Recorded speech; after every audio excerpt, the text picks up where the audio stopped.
Welcome to the ADHC Talks podcast, produced by the Alabama Digital Humanities Center at the University of Alabama Libraries.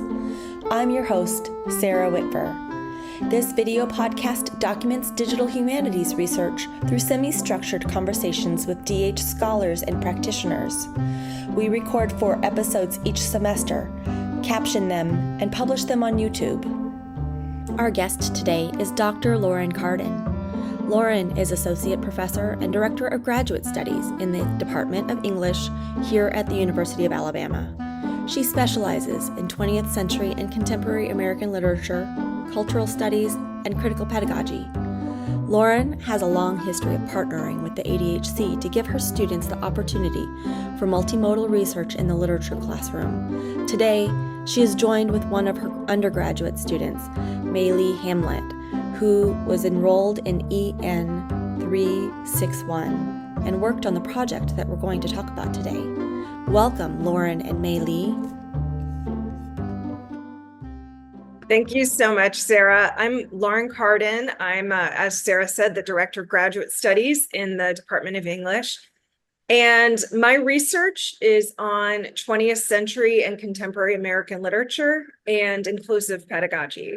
So several of my books are on cultural studies, approaches to American literature. I have 2 books on fashion and literature, one about intermarriage stories in novels and film. And then my most recent book is called Inclusive College Classrooms, Teaching Methods for Diverse Learners, published by Routledge at the very end of 2022. So I'm still kind of experimenting with teaching methods and, of course, with digital humanities projects like the one that Sara has helped me with in this case. So that's just a brief gloss of what I do. And then my name is Maylee. I'm a sophomore here at UA. I'm an English major, international studies, and blunt scholars minor. And I took English 361, which was American Counternarratives with Dr. Cardon last semester. Yes, and she's one of the project leaders. Yeah. Yes, I was. I'm so excited to hear more about this because I did see y'all throughout the semester, but I haven't seen the finished project, and I'm very excited about hearing more about it. So, Lauren, if you will, please tell us a little bit more. You did tell us about your research, but this is the question that I always start with. I want to know what makes you feel nerdy and excited. Oh gosh, that's really hard. Definitely, I throw myself into whatever that curiosity is at the time. Right now, I teach a lot of the apocalyptic / dystopian courses in our department. And my newest project is on eco-criticism, sort of looking at books that deal with the end of the world, but mainly in a kind of contemporary sort of ecological catastrophe way. I use the term existential ecofiction to talk about these texts. And I'm currently teaching a graduate class on environmental literature. But the way that ties into the class that Maylee took with me in 361 is that a lot of these texts are very critical about global systems, about institutions in our country and institutions that I guess we share with other developed nations that exacerbate problems of environmental degradation, that create issues of environmental injustice, so affect people through these damaging effects on the environment. And our class in particular, which was an American literature class, focused on counter narratives, thinking about the stories we tell ourselves as Americans that make us feel good, and the ways that those are presented to us in film or in literature, in everything from a Super Bowl commercial to a 500-page novel. Yeah. And the texts that, or the parts of those same texts sometimes that challenge those narratives and that make us feel a little more uncomfortable, a little less complacent with how great things are. So that's really a tension that our class explored, and it's definitely something we explored in this project. Yeah. I love that. I am a big speculative fiction person myself. So like anytime we can talk about sci-fi and fantasy, I am there for it. Especially if we can tie it back into our research. That's the funnest part, like taking the thing that you love and making it something scholarly. I feel like that's the way you have to do it. If you're going to write a whole, 300-page book on something, it might as well come from something you're already passionate about and excited about. Yeah. So yes, I agree. Yay.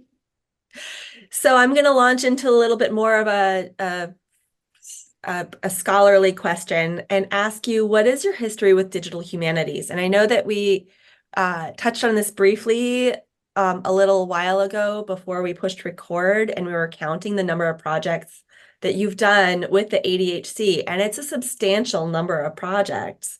So can you talk to us a little bit about how you came to DH and sort of what your experience has been starting these projects? A lot of them are classroom projects. And then how you arrived at your current project that we're going to talk about today. Yes, I started with digital humanities. I think after seeing a project that Rachel Stevens in art history did, I think it was called Alabama Architecture. And this was a project where it was, I think students would select a building or a house, something kind of local, and just they would both analyze it architecturally and in terms of what they were learning in the class, but also look up a little bit of the history. It almost became this sort of tourism site. Yeah. I thought that was so cool. And I loved the Yeah. idea that the students were generating the content. The timeline project I did with this class was my 5th digital humanities collaboration. And I did multiple classes on one project sometimes. The first few I did very much followed this model of I come up with the concept, I learn about the site, I do a lot of the design, students kind of fill in their page, and that's it. And over time, I wanted to see the students take on more of a role in conceptualizing the site and building the site. I also kind of wanted to take on less of the labor myself. I think it disincentivizes faculty to do digital humanities projects if you feel like you have to know every bit of the tech yourself. And the collaborations with the ADHC are just critical for avoiding that sort of labor intensive aspect of a project like this. So I would say that's the trajectory. It's been really seeing it as an experiential learning opportunity for students in a way for them to get new skills, to an opportunity for collaboration, an opportunity for them to think critically about the work they're doing in the classroom. Yeah. I want to know, Maylee, if you had ever heard of digital humanities before this class and sort of how your experience was getting involved and learning that that was a thing and knowing that you were doing a DH project. Yeah. I had honestly not heard of digital humanities before taking this class. I think it's something that, especially when compared to a lot of my friends and my social surroundings, like a lot of them are in like the STEM field. And so I kind of felt like humanities was something that wasn't able to be digitized. And so to then go into a class where like that project was presented, it was really exciting. And it was also really encouraging to see that, like, for example, like a student who is really good at coding is also able to use that skill in a way to try to build a digital humanities project, and then they're learning that content at the same time. Like, it made the stuff that I was passionate about more interesting to my friends because I was using like digital platforms and plugging things in, and it was really cool to learn about it. Yeah. Yeah. I love that. I'm so excited about that. So, Lauren, can you tell me a little bit more about the Timeline project? I know that over the summer we met and we talked about your desire to do a digital project, and we talked about different options. And in the past, I think you had used WordPress blog sites to build out your projects. And I know that I took a chance and was like, here's some other platforms that you might consider. And you chose one. So can you kind of talk through sort of how you conceptualized the project when you came to me, and then how your ideas developed as you were doing your course planning, and what your goals were? I'll start with my goals. One of my goals was to incorporate something called forward-looking assessment. This is D.L. Fink term. He writes on experiential learning. Yeah. And the idea is that in most classes, what students experience is that they learn a bunch of content and then there's a test at the end. And the test forces them to kind of, you're often cramming and trying to memorize stuff, and then you take the test that's backward facing. It's looking at what you have done throughout the semester. And with forward-looking assessment, what you're doing is on the first day of class, you have a sense of what you have to do at the end of class. Right. So an example in a STEM field would be like, okay, by the end of the semester, you're going to build a Twitter or an X clone, and you're going to learn all this computer science, all this coding, all of this, web design, to get to that point where you can build that. And there are ways to translate this into any discipline. Emily Whitman in my department does it with the Nobel Prize contest. So you'll read these texts and then you will award some kind of literary prize to one of them as a group at the end of the semester. I love stuff like this, but it just gives students a sense of how to tailor their learning. If you're listening, I don't really lecture in this class. We use flipped. So that's about the only lecturing I do. But I feel like it gives students cues about the kinds of things they need to learn, the way they need to learn things, the kinds of information to pay attention to. So I wanted to design a digital project that would give students kind of a goal, end game in mind. Like, okay, everything I do in the semester, this is the kind of thing I'm looking to build or to contribute to. So I need to think about it in this way. So when I approached you, I mentioned ideas like something where they are thinking in terms of putting together an anthology or something like that. And you suggested Timeline, which I thought could be a version of that idea. Students would choose a topic that related to the course theme. They would decide whether they wanted to include texts or periods or authors, or, just sort of decide on the content that would be relevant for building up that timeline. And that's to some extent what I feel like we achieved. It was there, the learning along the way helped students conceptualize where, where this would go. Yeah.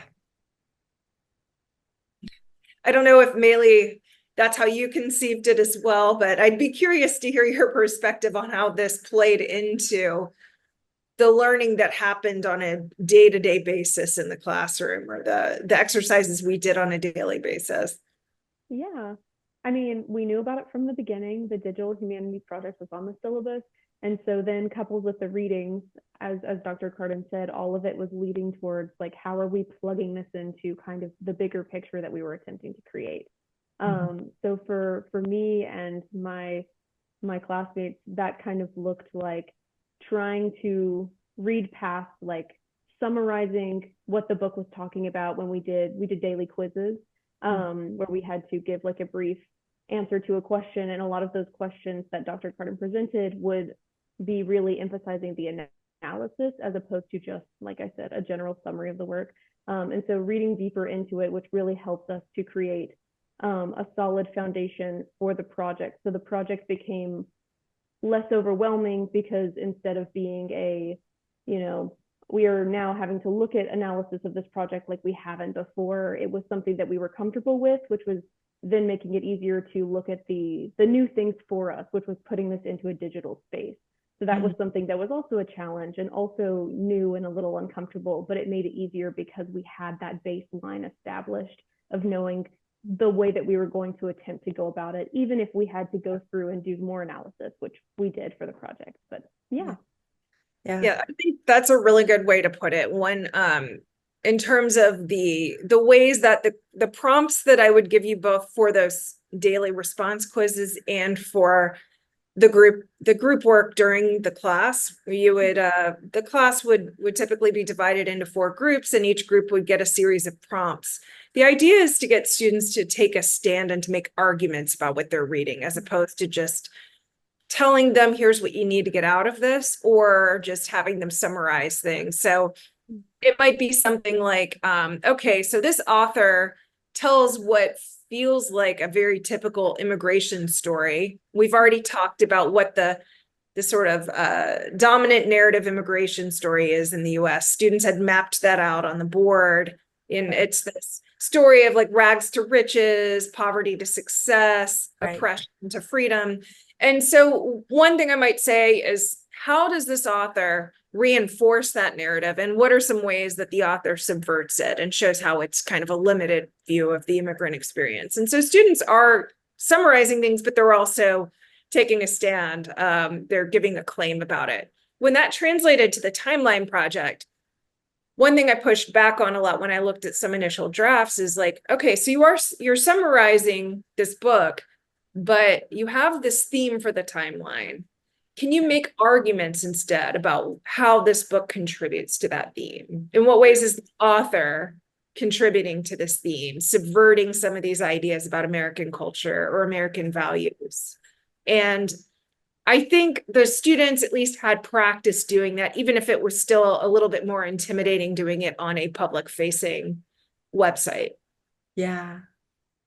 So, Maylee, as you hear that, sort of the description of the intent of it and the fact that it was a public-facing website, how do you think that impacted your perception of the audience of the project?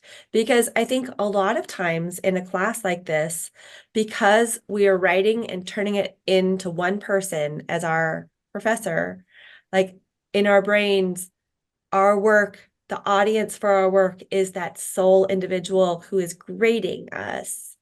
And so I'm wondering how you felt about, like, what were your feelings about this no longer just going to one person who could see it, that your work was a little bit more exposed? Did it change the way that you thought about and put your responses together? Did you feel like you had growth thinking about like maybe being more assertive in your voice? Yeah. I think that at the forefront of it, knowing that it was going to be a public project, it definitely drove me personally to a sense of perfection or attempting to be perfect. And so less of a presenting my own argument, but more of a, wow, I should make sure that this is the most accurate thing ever. And as we went over time and started working on the project, I realized that it didn't have to be a perfect compilation of every counter narrative that's ever existed, but instead something that was tailored to the interests of our class and the passions of our class. And I think that I enjoyed that more because now knowing that that's something that's public, it's something that I would be comfortable, showing to my friends and being like, this is where my interests lie. This is where this class, like, as a group, this is where my friends and I were working on this, and we wanted to present this set of information. And so I really enjoyed that aspect of it. And now, like, post class, it's something that, I mean, I feel that would look nice on a resume. Like, I have people that would be able to go back and see that and be like, wow, okay, she was committed to working on a project long term. That looks really good. But more than that, being able to kind of show the proof of the promise that was at the beginning of the class, that we were going to digitize humanities and try to put together a project that looks really nice. It's something that I have been able to a couple of times show to some of my friends, and to be like, this is what I've been working on. This is what, like, my English major, I'm doing something that is combining several of my interests, and there are people in my class that have different interests, like design or, being able to plug those things in and working on the tech side, that we're able to pursue that while in an English class. Yeah. And so that level of creativity and expression is something that the testament is there in the overall product. And so it's been really cool to show people that as well. I love that. Mm-hmm. This is something that's been important to me since I started teaching at the college level too. Because like many people, for a long time when I first started teaching, I was just teaching first year composition.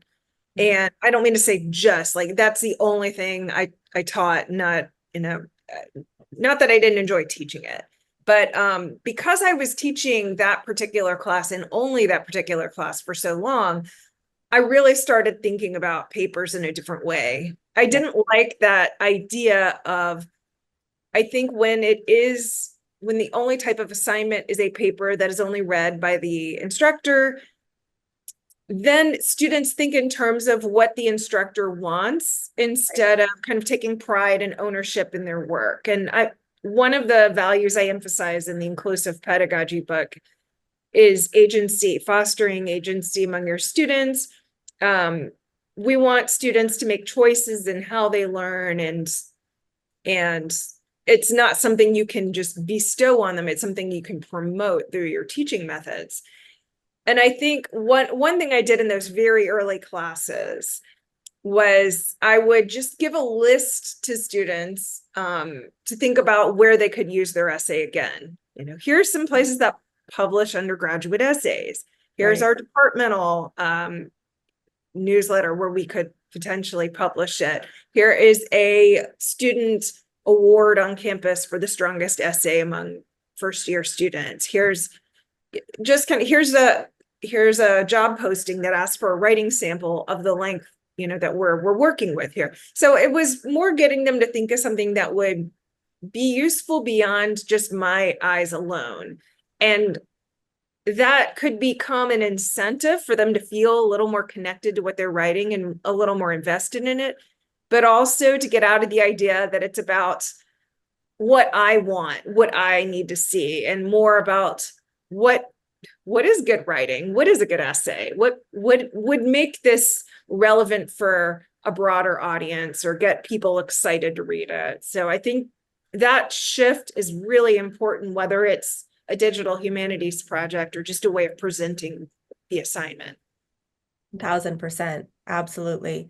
I think that is one of the sort of the transformations that students make, hopefully during their major, especially, but hopefully throughout their experience, even in non-major classes, that it stops being fill in the blank kind of, I am learning to the test, and more of a like accumulation of experiences and knowledge that they can use in their toolbox. Right. I agree. So would you like to show us a little bit of the timeline? Sure. Let me share my screen.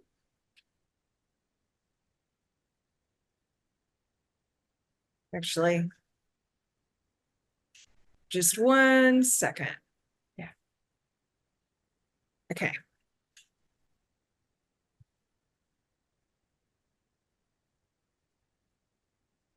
You can see it okay? Yeah. So this is the landing page. The students came up with the topic, American Counternarratives, Stories from the Nation's Periphery. And I love their cover image. One thing we talked about off the bat, and this is part of, I believe, what you talked about when you came to visit the class, is using certain kinds of images in the public domain and thinking about those captions or labels and those selections carefully. As we move along the timeline, I'm going to kind of skip quickly past the Jewish immigration one because this took up such a huge chunk, but students wanted to acknowledge the ways that this immigration period informed the style of Philip Roth's writing, which comes up a little bit later. So if you go along the timeline, you have, and Maylee, you might want to talk about the different types of posts, but there are a lot of different categories of posts that are labeled as such. And so some of these are larger swaths of time. Some of them are just, a particular event or something like that. Maylee, did you want to say anything about the types of posts people contributed? Yeah, sure. So we had several books within the class that we worked with, and so we attempted to include, I think we included almost all of them. And so we included the books we read, the authors. Several of us had some outside experience with other books and other authors that we felt would greatly contribute to our list of counter narratives, so we included those as well. And then we tried to position those books and authors within a broader stretch of a pinpoint, if you will, for different, activism movements and historical notes like the history of Jewish immigration, to try to give some context for the books when they were being written, what would have been going through the author's mind, or what would have been the author's experience at the time. So yeah. I do want to mention we didn't read A Raisin in the Sun in the class. Right. So one thing I was happy to see, one thing I encouraged among the students is bring in other texts that you've read for other classes or just on your own. Yeah. There are other classes that could fit into this counter narrative discussion. So I didn't just want to see a regurgitation of the syllabus, which is not what they did. I think it makes sense to include all of the texts and authors on the syllabus, but they added some as well. I think Joy Harjo was another one that they added, but I thought that was a good choice. Oops, I'm sorry. It was actually really cool that we were able to include Joy Harjo, because that was one of the ones that I was able to include. I had taken a blunt class prior to this class. And I got to work with a fellow student who had been in the same class that I had been, but also a student who had just discovered Joy Harjo on his own. And so the three of us were able to have that discussion and kind of have that conversation around building that analysis in. And it was really cool to pull from such like an outside source and still like add to the main timeline in a very meaningful way. So Yeah. Gwendolyn Brooks is another person that we didn't read, but they wanted to feature in the timeline. And it's worth noting that, Brooks published prolifically, as did, Philip Roth has published more novels than I think any other author I can think of, but it's impossible to include all of their work in the timeline. And so the students had to make choices about, okay, I need to say something about this being a representative work. That's part of where the taking a stand on a text came into play. You had to kind of indicate why this was important. Another challenge I think students had to navigate was the length of these entries, because as you can see, there wasn't really, I think the student who was in charge of formatting a lot of this realized that you couldn't have spaces between paragraphs or anything like that. You couldn't have a second page. And some of these, how do you give a sense of the LGBTQ plus advocacy movements in a short little blurb? And so length was a challenge for students, being selective about what the most salient points are about a text or about a period, about a movement. And I think they handled it really well. We had regular meetings in class so students could have conversations about these challenges and be on the same page about how to handle them. But a lot of these things you couldn't really anticipate in advance. Yeah. I'll post the link in the chat, but I'll close it. I'll stop sharing for now. Do you mind if I share the link when we put the metadata together for this talk? I don't mind at all. It's meant to be public facing. Fantastic. Yeah. So some of those issues of formatting that you experienced, because TimelineJS is open source and it has a lot of features built into it as just a lightweight, easy access tool, but then it also has the ability to do some advanced coding and advanced formatting. And if we had been able to take more time to really drill down into how to use markup language and things like that. We could have made columns or, broken paragraphs or things like that, but it would have taken a good deal of custom coding to be able to do that. And I think that regardless of the capability of the platform to do those things, the time for your students being focused on that short synthesis and summary skill that they did was probably better used the way that it was used anyway. Right.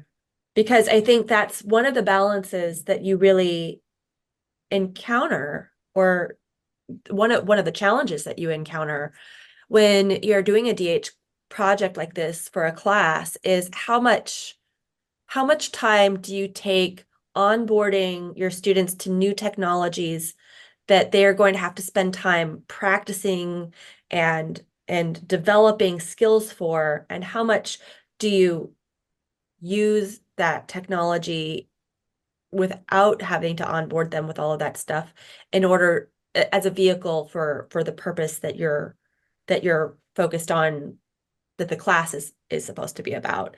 And so balancing the development of the technological skills with the other types of things that English majors do in a class for literary analysis, it's sometimes it's a tricky balance. And from what I'm seeing, y'all did that really well. Thank you. We definitely tried. It's I think you're right that you do have to kind of pick and choose what challenges you're willing to engage up front. One other thing that was really helpful for me, I'm contrasting this with when I first started doing digital humanities projects with the ADHC. I feel like the first couple times I tried to learn the WordPress platform as well as I could. I wanted to learn about the mistakes, the issues, and I was sort of the mediator between the ADHC staff and the students. So they would ask me, they would email me when they had technical issues, and I just had to learn how to resolve them. And it was a good knowledge base to have, but it created a ton of labor. So what I remember, I was at a presentation, and I think it was Isabelle Drulot in French, who talked about how she did this website project or this experiential learning project and just completely had the students handle it themselves. They did the design, they picked the platform, they did everything. And I was like, I didn't necessarily go that far in that direction, but I was like, why don't I just try to do this in a more collaborative way? I don't have to be everything to everyone. It really helped partnering with you, Sara, and having you visit the class a few times, having you provide your contact info. Another thing I think that really helped was I did a team charter, and there are ways I would change how I did this and how I implemented it. But one thing that was nice about it was that I kind of sat back while the students had to decide what their roles were in this project. And of course, there's that long, awkward silence when you do it the first time. Maylee thankfully stepped forward and offered to lead, and then other students spoke up. I think I could do this. I'm good at this kind of stuff. I have a design background. One student was like, I would like to be the person that does any kind of coding or the computer stuff.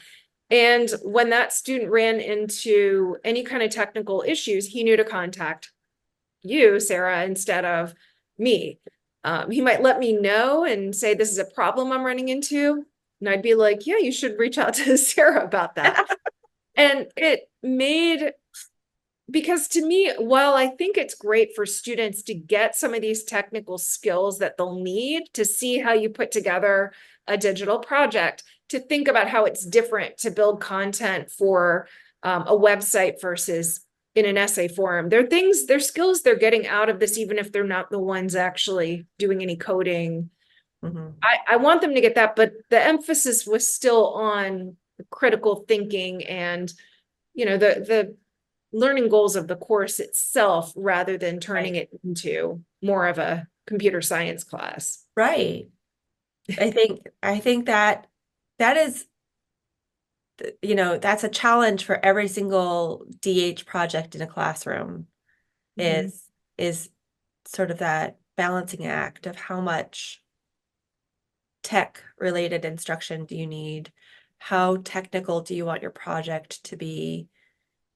And the way that you split it up into groups and you had everybody sort of designate their role at the beginning, I think worked very well for you.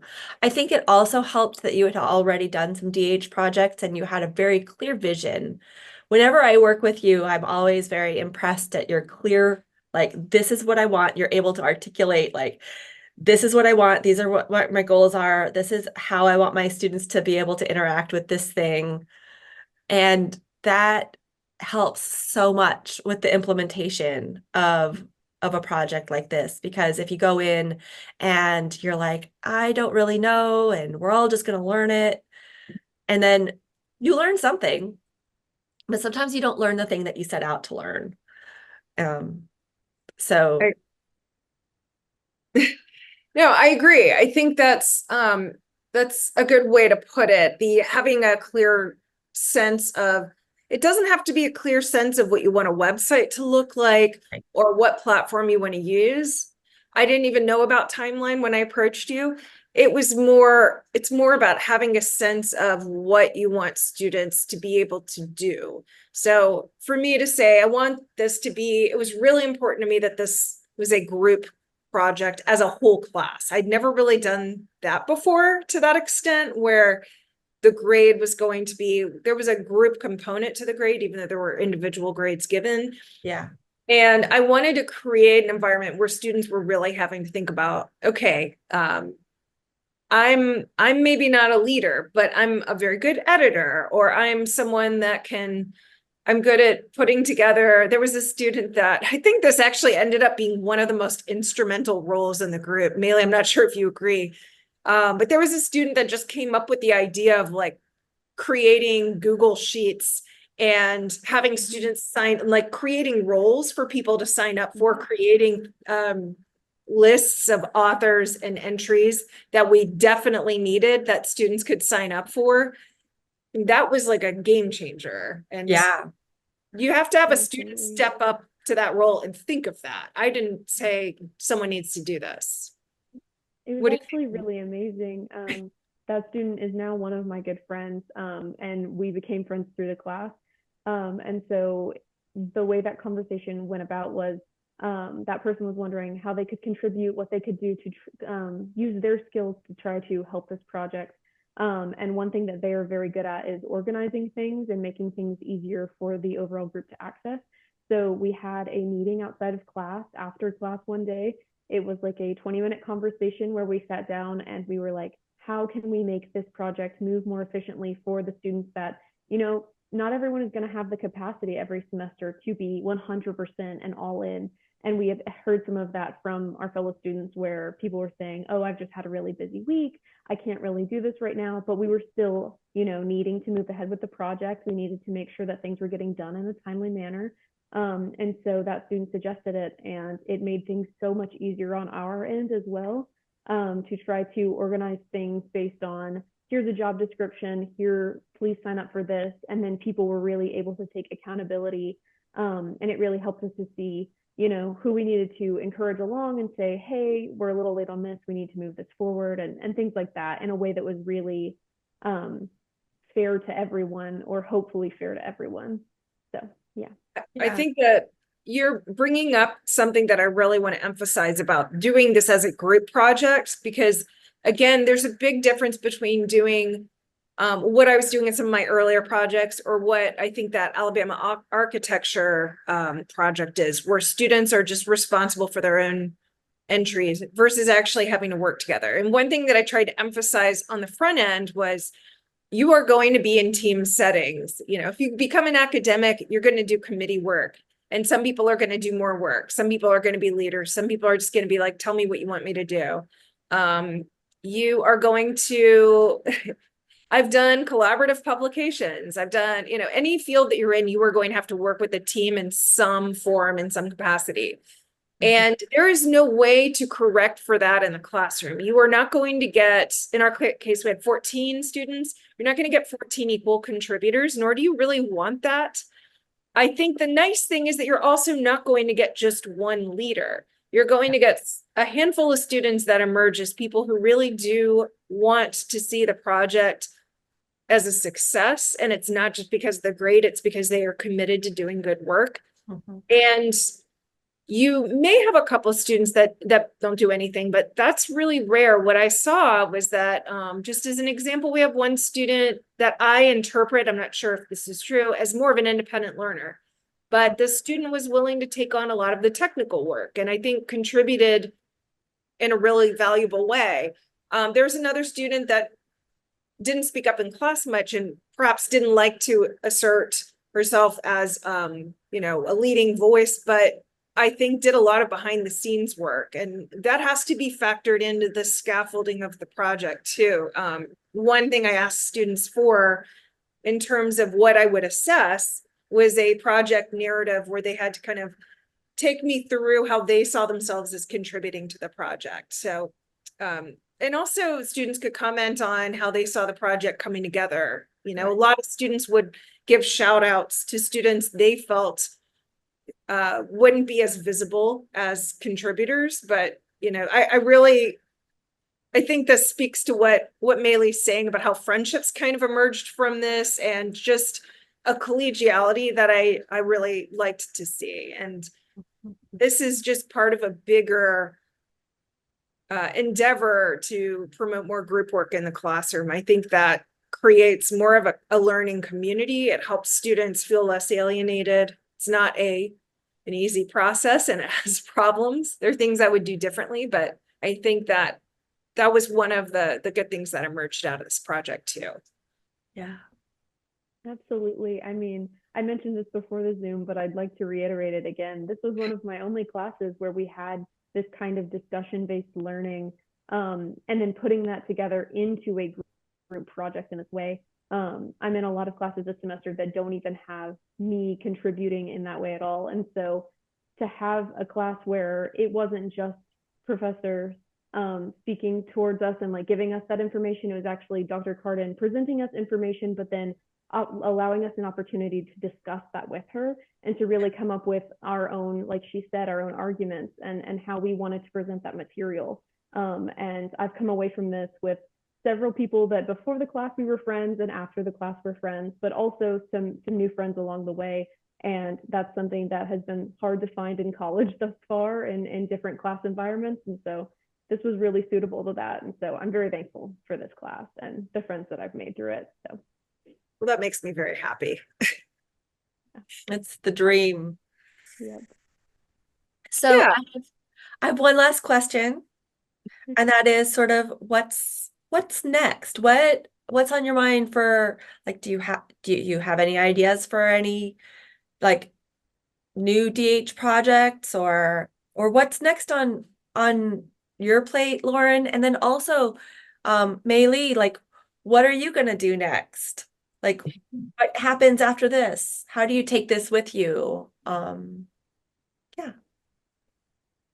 In terms of digital projects, I would like to give this one another pass at some point. One thing that came back in a lot of the student feedback, and they didn't specifically indict me for this, but this is something I take on myself.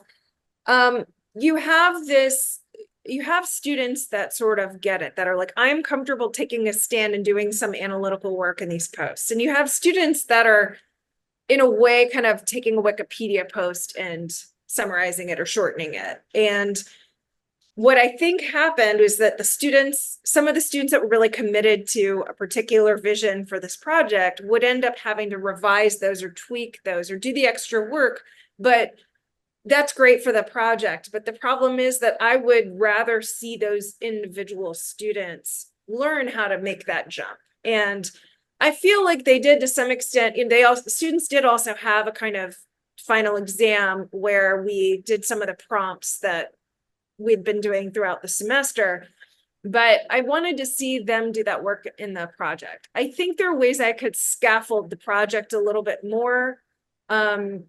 I think the regular meetings were really important, but I think we could also have regular check-ins. Like, let's all do a very short sample post and let's talk about, let me give a little bit more feedback. Let's talk about what that student could do to strengthen it.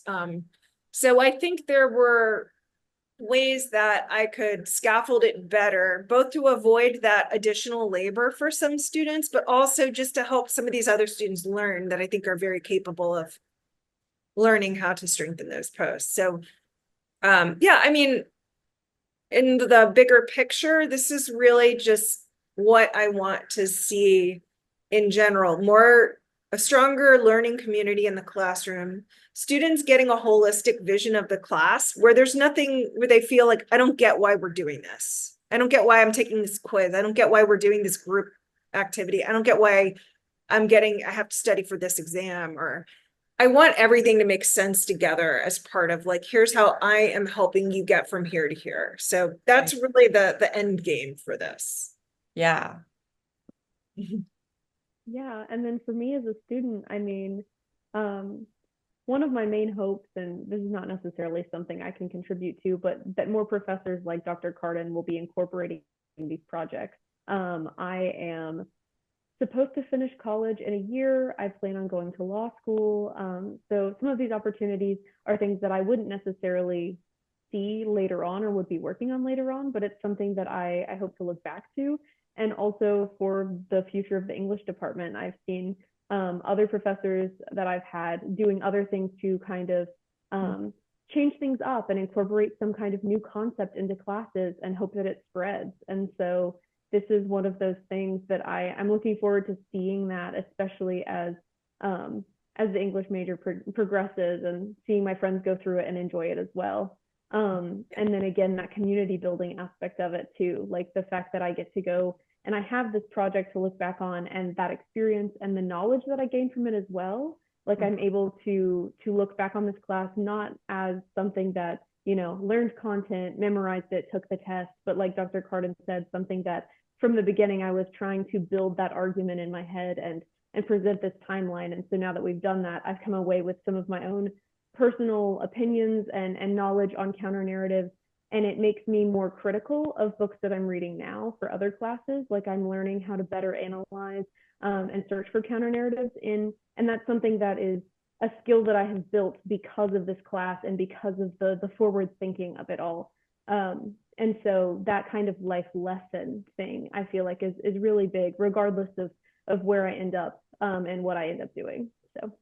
Yeah, this is something I often joke about with my students, and Maylee, you might remember this from our EN 300 class, is I say that this class will stay in your head. I think students get out of EN 300 when we're looking at different texts in different genres. Again, everything from Super Bowl commercials to, to poems and novels and plays. But we're also applying a lot of different critical lenses. And students would tell me years later, like, I can't watch an episode of Game of Thrones without, these critical approaches going through my head or thinking, and thinking in these terms. And that's really what I want. I think that there's a bias, and this is perhaps something you encounter in digital humanities. I think there's a fear that teaching students skills like these projects sometimes entail, whether that's teaching about working as part of a team or learning how to build web copy, that these skills that very clearly translate to the workplace is kind of pandering to this, let's just make college all about job readiness. And that's not really what it is. I actually think students learn better when we focus less on content delivery and really just teach them how to take a certain kind of knowledge and apply it in different contexts, and to work to kind of community build as part of that. Like I'm thinking about knowledge communities too. Yes. Yes. I think that that's really what that combination does. That combination of sort of translatable skills and some really challenging critical work in the classroom. Mm-hmm. Yeah. If it was all about just getting a job and learning job skills, then we would all be in technical school. Yes, or, probably not academia anyway, but Y'all have been so generous. I am having so much fun with this conversation, and I could ask like 10,000 more questions. But it's 11:50 and I want to go ahead and wrap things up. I'm wondering if either of you have anything else that you would like to share before we wrap up. my recommendation for doing something like this is just don't think of it as an add-on. Think of it in terms of, I really think that it makes a difference to stop and ask, in my dream scenario, what would my students get out of my class? What would be like if they're gushing about me to other students, or in I don't know, in some evaluation capacity, what would I want them to say? And really imagining a DH project as part of that vision, rather than thinking of it as something like, I should try this, other people are doing it, even though that can be a good place to start. So having that sense of what you want to get out of it going into it really does make it easier for someone like Sara to help out and help you accomplish that vision. It does. It really impacts your students' experience and perception of the class and what that final product looks like. It really does. Yes. I mean, Bailey, do you have anything final to share with us? I mean, the one thing that I can think about is the fact that I did enjoy this class, and of course, a portion of it was having Dr. Cardon again and having the class that I'm interested in, a topic I'm interested in, but also the humanities project was a big part of it. And so, like I mentioned before, what I would love to see is more professors doing something like this, more professors getting involved with digital humanities. And yeah, like seeing more of that in my classes would be amazing. So, yeah.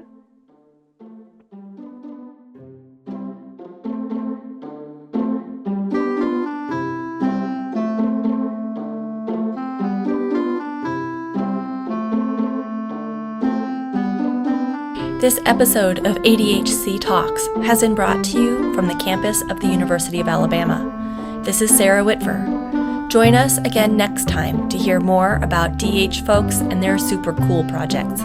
Goodbye.